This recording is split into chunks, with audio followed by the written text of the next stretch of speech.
मसीह के साथ एक होना ये सीरियल है। फितरत और ज़िंदगी सिलसिला दोम किताब का नाम है, जब कॉप मुसन्नफ है। और यहाँ पर हम देखेंगे सफ़ा नंबर 7। कलाम मुक़द्दस में आयात यीशु से भरी पड़ी हैं। वो खुदा के कलाम का दिल और मरकज़ है। चनाचे जब रूह हमें सिखाता है तो कलाम के अंदर यीशु को ज़्यादा से ज़्यादा देखना शुरू हो जाएंगे, या हम शुरू कर देते हैं। हमें सिर्फ यीशु दिखता है। हमें मालूम हो जाएगा कि सारा कलाम मुक़द्दस यीशु को जानने और उससे मोहब्बत रखने के लिए एक बुलाहट है। वाह आमीन।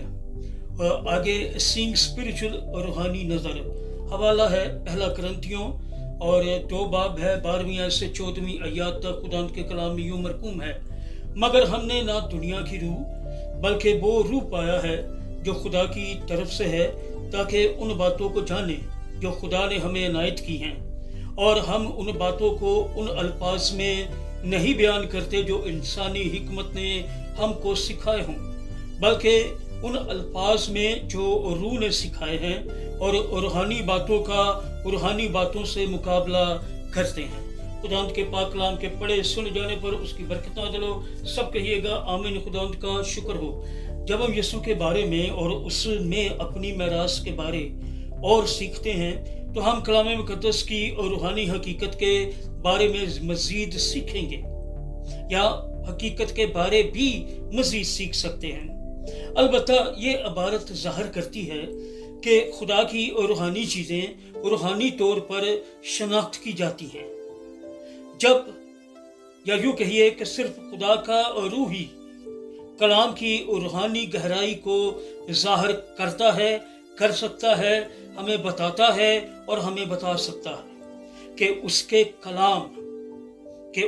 कलाम या उसके कलाम के ज़ोर से हम किस तरह यीशु तक पहुंच सकते हैं।